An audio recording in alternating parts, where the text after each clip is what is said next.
I am the Tofu Golem. Please enjoy the video. In this video, I will show you how to play Let It Die by Foo Fighters on guitar, step by step.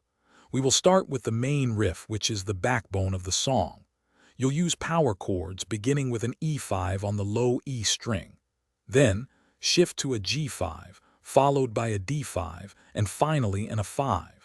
Practice this 4-chord progression to build a solid foundation. Moving into the verse, you'll continue with the main riff's power chord sequence. However, the pre-chorus introduces a slight variation to build tension. You will play a C5 power chord, then transition to a G5 power chord.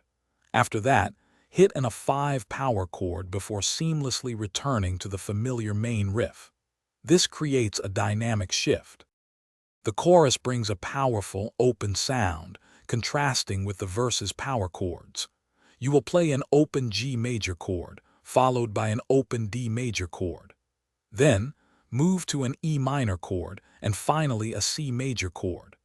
The bridge section shifts gears, becoming heavier with palm-muted power chords, adding another layer of intensity to the song's structure. For the guitar solo, you will primarily use the E minor pentatonic scale, focusing on melodic phrasing. Emphasize techniques like string bending and vibrato to add emotion and character to your playing. The outro section brings back the main riff, gradually building in intensity. Conclude the song with a powerful, sustained E5 power chord, leaving a lasting impression. Thanks for watching. Consider subscribing if we helped you today.